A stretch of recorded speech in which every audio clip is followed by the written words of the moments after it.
Hello, aspirants. Welcome to PW OnlyIAS. I'm here, Harpreet Singh, with a daily analysis of the Hindu from 28th of October 2024. Let's begin today's analysis. This is a QR code where you can basically find this particular PDF along with all the material that is required for your preparation. So, what all topics are we taking for today's analysis? First of all, digital arrest, a very interesting topic, specially mentioned by the Honorable Prime Minister in his Man Ki Baat. Along with it, there have been various articles in the news regarding that. So let's see what it is basically. The capital expenditure and FPIs, which are basically in the first page of the Hindu today. The Nature Conservation Index, a small article was written in the Hindu today and becomes important from your preliminary aspect as well as quoting in your mains examination. Then the editorial on PM eDrive. What are the issues? We have already done the scheme. We'll have a look at it and then what the editorial basically says. Then we have the news and shots and the MCQs with the answer explanation for your preliminary practice. Let's begin. Okay, now this becomes very important. PM cautions people against digital arrest, scam by the fraudsters, along with its cert in. That means this particular body has basically given a advisory that one should be very particularly aware of the concept of not along with the various cyber frauds, this concept of digital arrest is rising at a very exponential rate. And that is leading to a lot of problems. Let us say they are extorting money from you. They are making you do certain things which, because you feel that you're digitally arrested. Now, the concept that comes is, what is digital arrest? This is important from your preliminary point of view as well as your mains point of view. So let us see basically. PM Modi mentioned about the digital arrest in Man Ki Baat, and CERT-IN also releases advisory, and there's a helpline number 1930 which has been basically stated by the Honorable Prime Minister. In case you're facing certain issues of cyber fraud or even digital arrest for that matter, you can basically contact this particular helpline. So let's see what the concept is. See, digital arrest, I made a flowchart also to tell you how it basically works, but let's understand that first. Scammers impersonate as government officials and subject the victims to stay on the video calls. This video call, staying on the video call, is basically known as a digital arrest until their demands are met.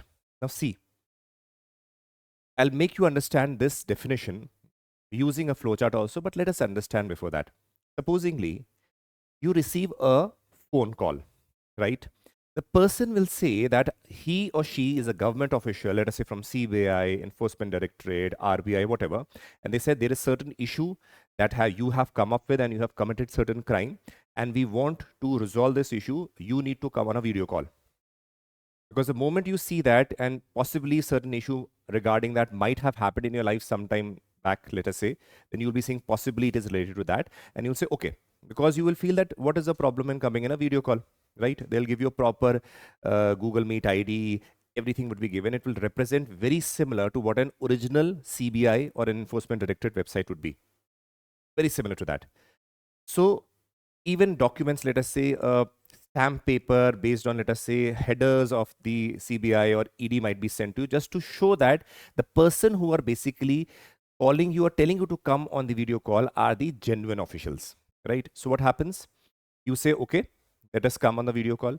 The moment you come on the video call, they'll tell you that you have done this issue, you have done certain frauds, this, that, all those things would be mentioned. And the reason behind it is also you realize that these are not original officials, these are scamsters.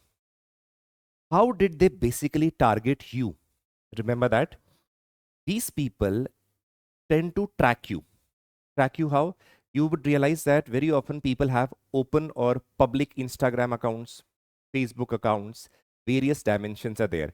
So they tend to track those people who possibly they can target and who are in a state that even can pay money in case they are, let us say, threatened in the name of government officials. So they try to collect your personal information through various means, because now you have that personal information. That personal information can be used in order to target the victim.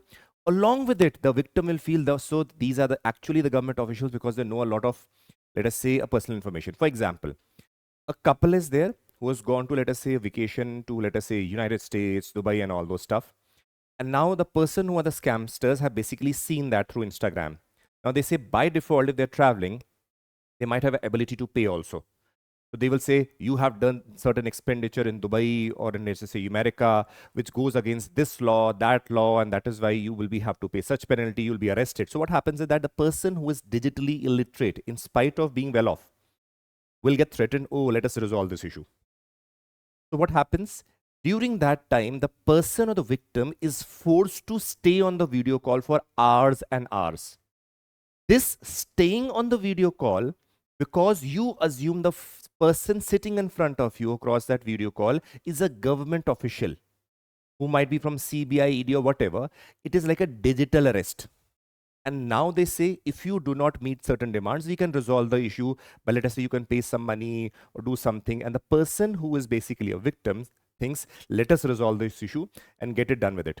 So what happens? It is a way in which people are fooled by these fraudsters in the name of government officials. Prime Minister Modi had very categorically said that no government official is going to call you to come on video call in such instances. So we need to be very well aware. You can be asked to come on WhatsApp video call, Google Meet, Zoom, whatever. You will not be asked by the government official. This is what categorically the Honorable Prime Minister has also said. Now look at this through a flowchart. Collect all personal information of the target. Now these are the fraudsters who collect the information through Instagram, through, let us say, even your Facebook and all the details that can be there. That is why you remember public accounts of these social media profiles can be dangerous. Then you move ahead. Scammers impersonate as government officials. That the scammers who want to scam you, they will impersonate that they are officials of high-ranking officials of, let us say, ED, CBI. They'll call you, right? They'll call you. And see, now getting information, let us say through, they can message you on Instagram. They can just get the information with respect to your number also, because these are very professional people, right? Getting those calls, and then possibly what they will do, they'll tell you, because see, this is a notice from the ED or the CBI, you have to come on a video call. You said because it is a digital world, that means they might be really wanting to resolve the issues via video call only. Then you say, okay. Then digital confinement. Remember one thing, because you are forced to stay on that video call for hours and hours because you feel the person in front of you is an official. And this is known as digital confinement or digital arrest. And then what happens? Demand money, else false case would be constructed against them. So they feel, okay, now the person, the victim has in mind the person in front of you is a government official. And what happens because of that? Because it's a government official, they say, okay, let us resolve it by paying certain amount. Then victim will say, okay, let us get it resolved. What happens? You have been basically, a cyber fraud has been committed on you or against you. So this is what is a digital arrest. Digital arrest concept is this, because you are forced to stay, but this is not the alone step alone. It involves so many stages that a person is basically put into digital confinement and a fraud happens. So this starts with your personal information leaking across the various platforms. You need to be very careful about that. Okay, let's move ahead. Steps taken. This we have done in the previous lectures also with respect to the cyber fraud. We have done various other types of cyber fraud also that have been there in the previous lectures. But the steps taken by government again remain the same. You can see that. National Cyber Forensic Laboratory, which for investigation that provides, let us say, whatever backend aspects have happened. This in a cyber forensic laboratory have various, let us say, experts in cyber forensics. They are hackers as well as ethical hackers also that is hired by the government in order to resolve the issue. So basically investigating the cyber crime for the various dimensions is a task of this and investigating it. Next is we have the Train portal, massive open course online courses that basically is helpful for training the officials, even bureaucrats, even students can learn from that. So let us say, getting to know about these cyber crimes and the dimensions associated with them. Then we have National Cybersecurity Policy, which aims to create a cyberspace environment and strengthen the country's cybersecurity. We have Indian Cyber Crime Coordination Center, I4C. It serves as a nodal point for the coordinating efforts to combat the cybercrime in India. Then we have National Cybercrime Reporting Portal, where you can report any cybercrime issue that you come across as has been committed on you. National Critical Information Protection Center. Now, it is responsible for protecting the critical infrastructure from the cyber threats. Then we have Cyber Swachhta Kendra that initially focused on detection and removal of malware-infested systems. Then we had the Computer Emergency Response Team. This is CERTN, which we had read over here also, right? Now it has advised on the digital arrest concept that is coming up. So it is a national agency for responding to and mitigating cybersecurity incidents. Again, this is an important agency. Then we have the IT Act 2000, where it's a comprehensive legislation which deals with issues, what are the crimes that have been committed, what is the, let us say, penalty that can be imposed, or let us say an imprisonment, or let us say the duration of that. So all those dimensions associated with it is basically concerned in the IT Act 2000. So these are the measures that government has taken. But do you remember one thing: for a hacking to take place or a fraud to be committed on the cyberspace, only one thing is required. Rather than two, but majorly from the end who is committing, one thing is required. The person who is hacking needs to be more intelligent than the person who's created the software. Because a person who's more intelligent with respect to the software, he can find out the loopholes and the bugs in that software, and that can use that in order to hack it. That is why we require, when government of India is also, let us say, hiring officials, they need to hire best of the best people, pay the best of the best salaries, and then only you can be in a condition to counter the rising cyber crimes that are arising not only from India itself, but from globally. We had seen of late only websites of AIMS being hacked, websites of, let us say, even Uttarakhand government being hacked. And then what happens is the people who basically hack that, they ask for ransoms. So this is what is important over here, that the websites that are created need to be upgraded, proper cyber security measures need to be taken. Unless and if that is not done, these repeated cyber scams, threats will keep on rising, right? So let's move ahead. Next is Q2 investment up 42.5%, capex recovers. Now over here, what is important is capex recovers, and second thing is foreign investors withdraw 85,790. So two things are there. This was on the first page of the Hindu today. What is important for you to understand? What is capex? Right now, see, capex is basically capital expenditure. Now, what is capital expenditure?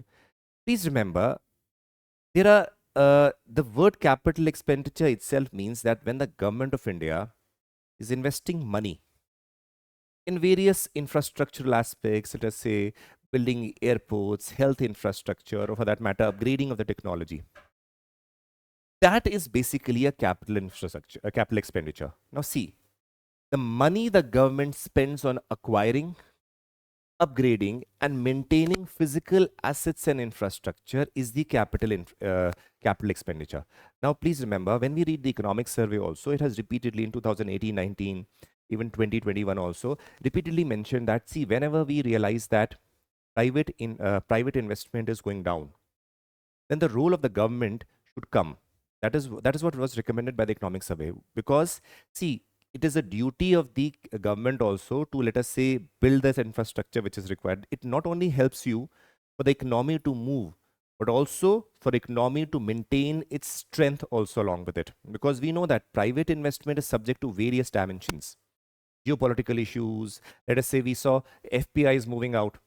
Why? Because China was providing a better platform where investments could be made. They're moving out. Here, the role of the government becomes very important. Investing a lot of infrastructure. So what happens that basically is a cyclic process, a chain reaction. When the government is investing a lot of money in the infrastructure, it automatically leads to other segments of the economy also to rise because of the investment that is made by the government. So because what will happen because of that, we will realize other sectors of investments and, let us say, expenditure will also increase. What is going to happen because of that? A chain reaction starts and the economy starts moving in spite of the fall in, let us say, the private investment. Now see again, the money the government spends in acquiring, upgrading, or maintaining physical assets and infrastructure is known as a capital expenditure. Now what does it include? It includes, let us say, fixed assets, land, machinery, equipment. You are building those things, right? Investments that generate profits or dividends in the future, such as stock investment. Loans that are given to states, PSU, financial or foreign governments, because in that you will be getting the interest also later on. So this is again a form of a capital expenditure from the side of the government. Then we have repayment of loans, because when you repay those loans, you are basically decreasing your liabilities. That is why it is known as a part of a capital expenditure. The capital part of the loan repayment, the interest part is not a part of it because it forms a part of the revenue expenditure, right? New technology, acquiring new technology that generates profit, because if you are acquiring new technology, that will basically help you boost the economy in a long way, right?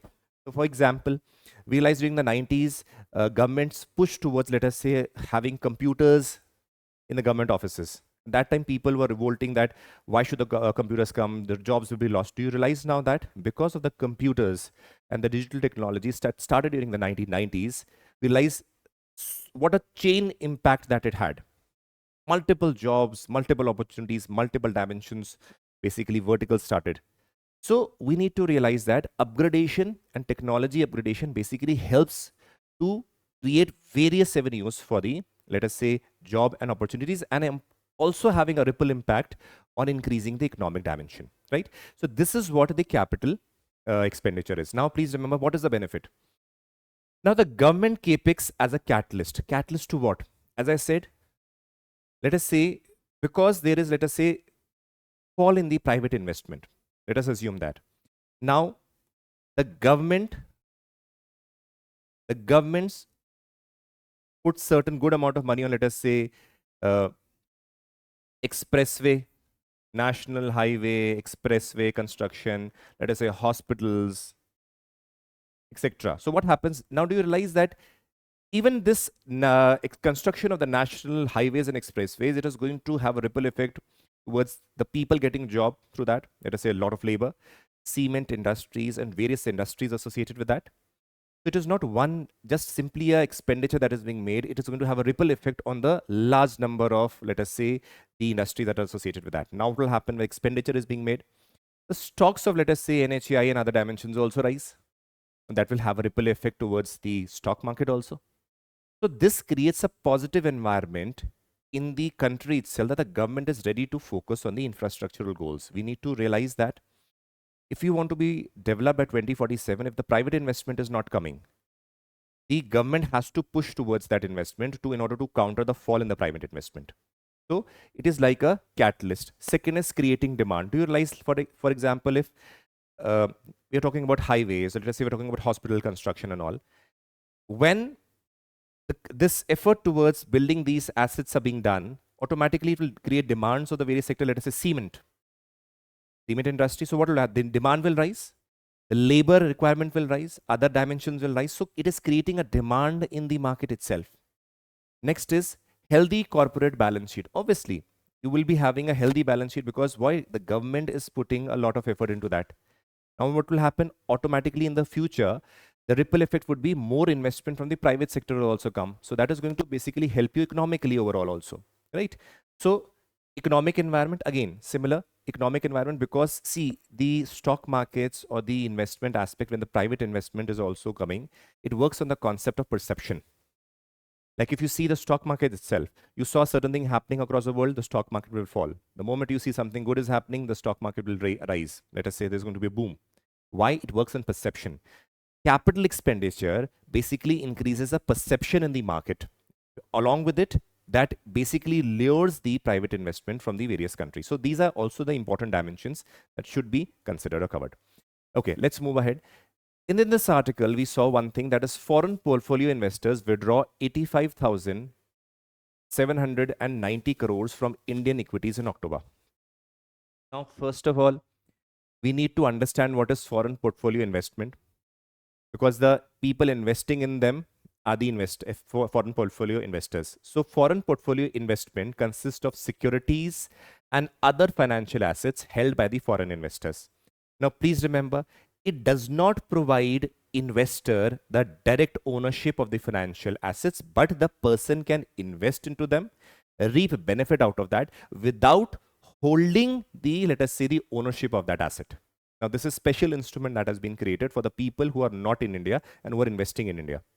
So is relatively liquid and depending upon the volatility of the market. Now, this has been a very important part towards, let us say, rise in the stock market also, because these have played a very important role, but it basically lures the foreign investment without basically holding the ownership of the particular asset. Now, this we realize is moving out. First of all, let us understand what FPI can include. It can include stocks, bonds, mutual funds, ETF, that is exchange trade funds, American depository receipts, and the global depository receipts. It is a part of country's capital account, right? Capital account.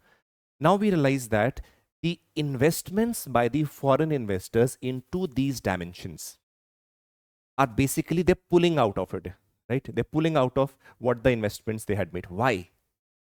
See, the investors from the foreign countries who are investing want to reap as much profit, as much benefit they want. In India, what is going on is there are various issues that are coming up. First, lot of inflation, a very high inflation is there. So what happens that erodes the value of it. So they don't want to invest in India right now. Investors are pulling out and they are moving towards what? They're moving towards China, which is having a favorable policy measures where the investment can be made by the foreign portfolio investors in comparison to India. Along with it, high returns in China in comparison to the stocks in India, which are not as profitable as the ones in China. What are they doing? They're pulling out of India and investing in China. This is something that we need to take care of. Along with it, high inflation is posing a lot of challenge. Now, do you realize that when we read the topic of inflation also, we read earlier also, high inflation is also having an impact on the investment that you get from the foreign investors. This is again was an important topic that had to be covered. At least you should understand what does it basically deal, what is FPI and what impact does it have, because it was in the first page of the Hindu. Now let's move ahead. Very important, this was a small article on the side of the newspaper right side, but it becomes important from your preliminary point of view. Let's see. It says that India's Nature Conservation Index ranks 176. Now, India ranked 176 out of 180 countries in the Global Nature Conservation Index 2024. Now, when the question comes with respect to, let us say in the mains examination with respect to environment conservation and all, you can possibly use these, let us say, statistics or quotations to show the condition that India is basically going through, to show the rank that conservation measures are required. On the other hand, in the preliminary, you very well know, because this is something, a new index is there, so it can be asked in your prelims with respect to what are the dimensions and parameters on which this is basically judged. Now, let's see. It is developed by Goldman Sommerfeld School of Sustainability and Climate Change at Ben Gurion University and biodb.com. So these are two bodies which have basically developed this particular index. Now see, what is the aim of the index? The index aims to provide a clear analysis of each country's conservation strategies. That means what type of conservation practices the country is basically adopting and doing. So they need to, they analyze it, and based on that, they basically give you a rank. It helps governments and organizations to identify the issues and improve their conservation policies. Because obviously now we saw 176 rank is there. So it will force the government of India to take better measures in order to conserve, let us say, the natural biodiversity and other dimensions associated with that. So these are basically, this is the aim of this index. Now see, the key markers or parameters. Now with respect to this, please remember, land management, which basically includes the protected areas. This is one parameter. Second is threat to biodiversity, capacity and governance with respect to the biodiversities, and the future trends. What is going to be the future? Because this is based on the parameter that the rate at which the, let us say, biodiversity, let us say, is being affected or impacted, or the development activities are taking place in the future, what will happen? So based on that, this is also a parameter. Now we realize that India ranked very poorly in the protected areas and the land management. It was actually got a 0 score. The reason behind it is that a lot of construction activities, expansion with respect to development activities are taking place. Even you saw the development is going to be planned in the Andaman Nicobar regions and other regions which are very sensitive with respect to the biodiversity and the protected area. So this index is basically ranked ranked India gave a 0 score in that. Along with it, where there are issues of biodiversity, governance issues are also there, overlapping, and let us say conflicts are there with respect to, let us say, the tribal regions and the regions where natural flora and fauna are placed. The threat to that is being seen. Again, the future trends also show that the rate at which the urbanization is taking place, we realize that India, according to the 2011 census, we have close to 32% of the people living in the rural regions, which is assumed to rise to 62% by 2050. Now, that would be coming at a cost of cutting of the natural forest, natural vegetation along with it, taking away the habitat of the flora and fauna. These future trends again has ranked, because of these aspects, it has ranked India poorly with respect to the ranking, that is 176th out of 180 countries. Now, ranked 176th of 180 countries with a score of 45.5 out of 100, placing India along with the worst performers, including Kiribati, Turkey, Iraq, and Micronesia. These are the worst performing countries. India has been placed along with them. So let's move ahead. This is a important editorial which basically talks about the e-bus push. Now, please remember, the government scheme PM eDrive becomes important because it has been discussed over here. We had discussed that PM eDrive in detail with respect to the provisions, subsidies, and all those things. We'll take it up in brief what it basically deals about. Before we go on to analysis of what is written in the editorial, let's see what the scheme has been. We know that PM eDrive, PM Electric Drive Revolution Innovation Vehicle Enhancement. We realize that Cabinet approved PM eDrive scheme for promotion of electrical mobility in the country, an outlay of 10,009 crores for 2 years. Now, it has components of subsidies and demand incentives for, let us say, electric two-wheelers, electric three-wheelers, e-ambulances, e-trucks, and other emerging electric vehicles. E-vouchers for e-buyers to avail the demand incentives, allocation of 500 crore for development of e-ambulances, deployment of e-ambulances. Along with it, we have provision of 4,391 crore for procurement of e-buses by the states and the public transport. So a lot of things, a push has been there towards the public transport basically. Along with it, we realize that there are certain subsidies that are being given, which are basically mentioned over here. I've given the categories over here. Now, when we read this, it appears to be a very good scheme, and it is. But there are a lot of loopholes here, which basically the editorial tells us or talks about. That is why the editorial analysis is important. Now, see, over here, the writers basically mention about PM eDrive, which we have already discussed over here. We saw what this drive is. It is a push for electric mobility and focus on the public transport through, let us say, electric two-wheelers, three-wheelers, buses, trucks, and the emerging technologies, through which basically subsidies are given on them. Along with it, let us say, vouchers and charging infrastructure focus is also there in the scheme, right? Government would be basically pushing the charging infrastructure and subsidizing certain number of charging infrastructure stations. Now, when we come over here, we realize that he describes in brief about the PM eDrive in the initial paragraph that we have already done in detail. In the initial paragraph itself, the writers mentioned the loophole. Now, please see.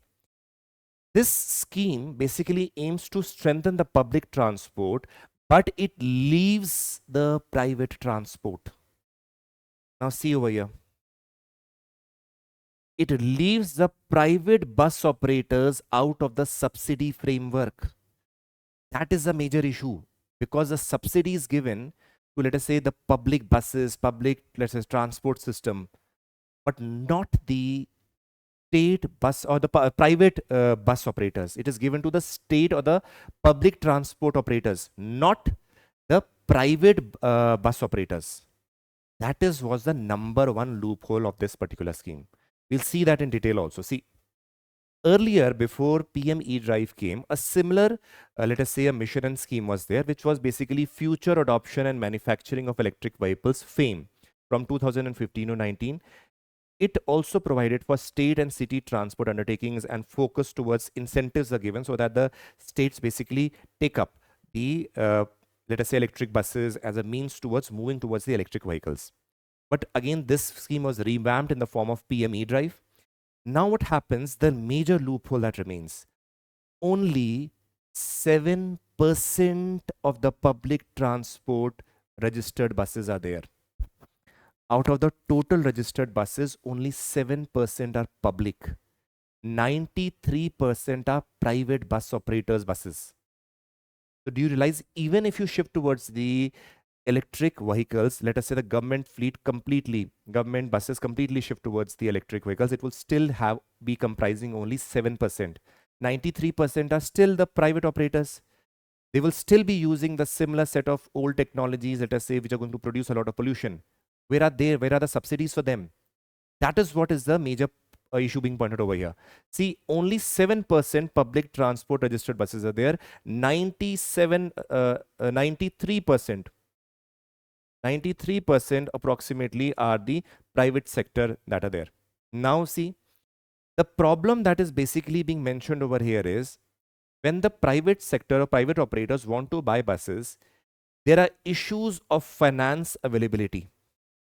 Number one, it is though we realize that renewable energy focus is there, let us say, towards e-mobility. When you go to the bank, on the ground reality is they find it very difficult to get the loan.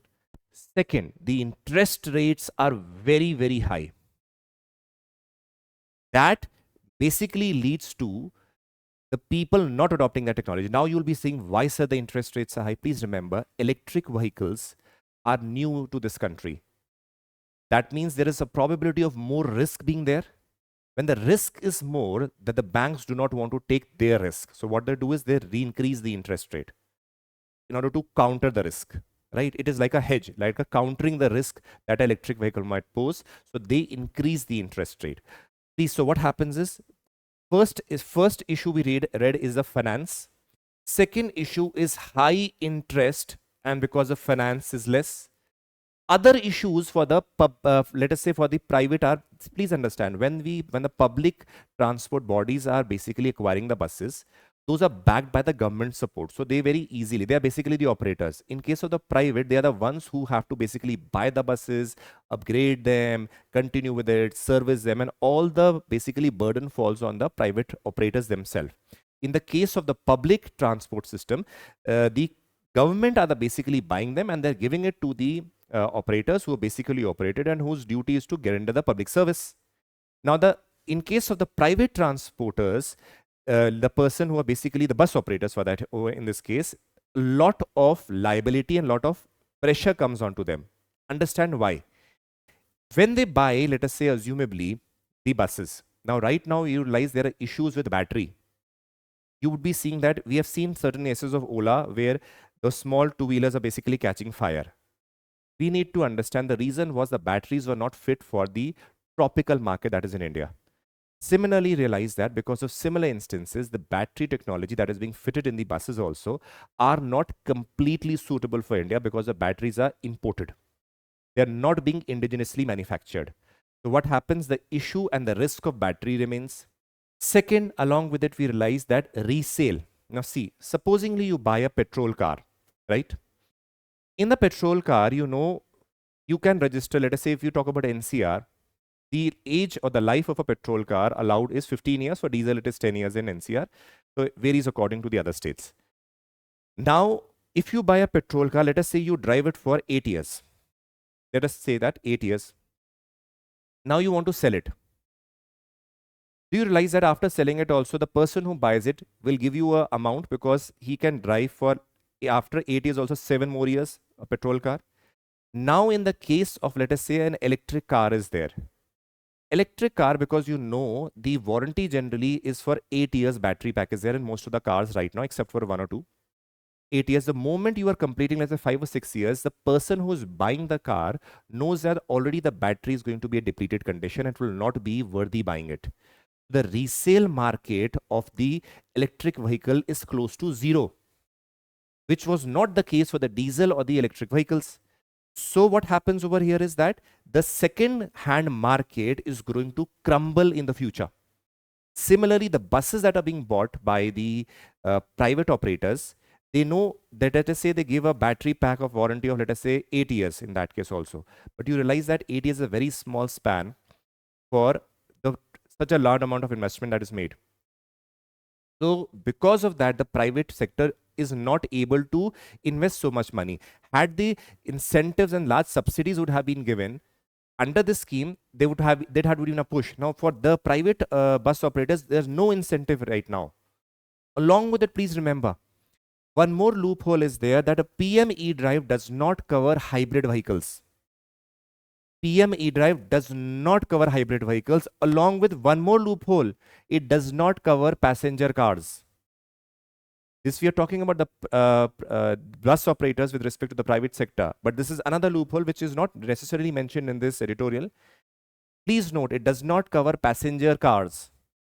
It does not cover hybrid cars also. So this is again a disincentive for the people who want to opt for the electric cars. So coming back over here, now please remember, India basically aims to replace 8 lakh diesel buses by 2030.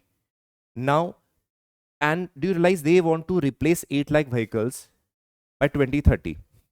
Now, even if you replace the public buses, you still have all the private sector buses there, which are basically 93% approximately, 93 to 97% varies. So you are not basically aiming, let us say, not basically trying to achieve the goal of the environment aspect, which is being focused over here, because the major sector lies with the private sector. Next, the other issue is the charging infrastructure. Now, do you realize that right now, where do we have the charging infrastructure except for certain places? Let us say the Tata showroom is there. Let us say some Hyundai showroom is there. Let us say MG showroom is there. You might have certain infrastructure there. Over there also, there is a concept of slow charging and fast charging. That further escalates the issue. So the charging infrastructure is completely lacking. It is not present. Along with it, do you realize that charging infrastructure is basically a wasteland in a way, because over there a bus or a car will be parked, and it will occupy such a large amount of space with just a wire being connected to, let us say, a pole where the charging infrastructure is there. You cannot construct anything over there. So people do not want to get the infrastructure done because it is waste of the space or the expensive land that is there. In case of a petrol vehicle, you know, the petrol pumps are there, you go there, it will take hardly 2 minutes to refill it and the car goes. In the case of a charging infrastructure, the bus has to stand there for hours in order to get a charge done. That space is basically could have been used for certain other practice, could, let us say, rental, whatever value, is not being used because it is for, let us say, dedicated right now for, let us say, charging infrastructure, because we lack quick charging system also. We do not have that system that is present in Germany right now. So lot of problem is there, like charging infrastructure and the space issue, which we very less discuss about. Next is, please understand, PM eDrive is basically focusing on, let us say, having 1800 charging stations where government is going to subsidize them. It is fine, but 1800 with respect to India, do you realize it is a minuscule number. Even in Delhi alone, if you create all these, then also it will be less, leave alone India as a whole. These are very minuscule numbers of certain subsidy being given to certain number of charging infrastructure or stations being established. What happens over here is a suggestion is being given, battery as a service. Now what is there is, you can have various models. First of all, it's recommended over here, need to include the private sector in this. What is suggested over here? Private sector should be included. Private sector bus operators should be come under the subsidy scheme, so that if you want to actually revolutionize the electric vehicle demand, you have to have the private sector included in the subsidy scheme, because otherwise they will not adopt this technology. And later on what will happen, imagine the 97% of the sector which will face issue post 2030, because government will focus on eradicating the buses, and that time they will not have the assets in order to buy the buses, because the subsidy is not there. That should be included first. Secondly, we can include the passenger vehicles which are basically electric in nature under the subsidy scheme, or let us say some incentives can be given, or let us say tax reduction can be there. That will again incentivize the passengers to go for it.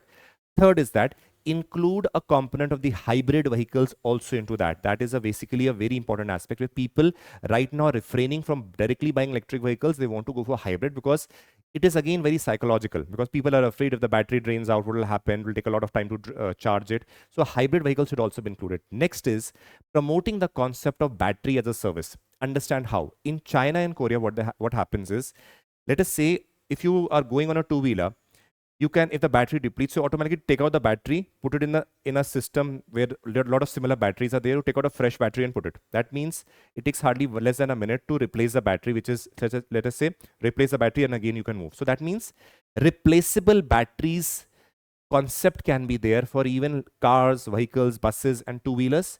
This can, over here, this role can be played by the private sector rather than the government playing it. So that the fear of the batteries depleting will automatically go away, because a replaceable battery concept will come, where battery as a service, PWAS, can be promoted. So this is what is mentioned in today's editorial. Hopefully you liked it and enjoyed it and saw various loopholes in the schemes also and how they can be improved. Let's move ahead with other dimensions. News in shots. Now, please understand, over here, we are talking about the Asiatic golden cat. Before we even go ahead, let us look at this beautiful cat over here. Now you can see it is a very beautiful cat. Now let us see the dimensions regarding that. The Asiatic golden cat has been rediscovered in the Assam's Manas National Park. Rediscovered means for a long time it was not basically visible in this region. The sighting marks a major conservation milestone given for the last confirmed sightseeing occurred in 2007. So post 2007 it is now. Just imagine after 17 years this cat is being seen over here. Manas National Park now joins the other northeastern Indian reserves, such as those in Meghalaya and Arunachal Pradesh, to support this rare species. About the Asiatic golden cat, highly adaptable, found in the forest ranging from the tropical to the subtropical, evergreen, and even mixed and dry deciduous forest at an altitude of 3738 meters above the sea level. Now, range countries, southern China, Southeast Asia and Northeast India. Range countries basically means for a particular species where those species are found. So this can be asked in your preliminary examination that this cat is only found in India or only in China. No, these are found in these particular countries. Characteristics: common coat color is golden or red or brown, but may vary to dark brown or even gray. Size is medium with relatively long legs, mainly nocturnal, but recent data indicates that they may be diurnal. Males are larger than the female. Reproduction gestation period of 70 to 80 days. Again, protection status, Wildlife Protection Act, Schedule 1, ICUN near threatened, CITES Appendix 2. So this is a species you can see, right? Okay. Now the MCQs over here. Pause the video, attempt the question. Pause the video, attempt the question. Pause the video, attempt the question. Pause the video, attempt the question. Pause the video, attempt the question. Answer for the first. Answer for the second. Answer for the third. Answer for the fourth. Answer for the fifth. This was the analysis of the Hindu from today's newspaper. We're going to continue with the analysis, even detail, even more dimensions would be added for your understanding. Please remember, we don't have to go through R&D of every article, but what is required for the civil services is what needs to be understood by you. That is what we are primarily focusing on.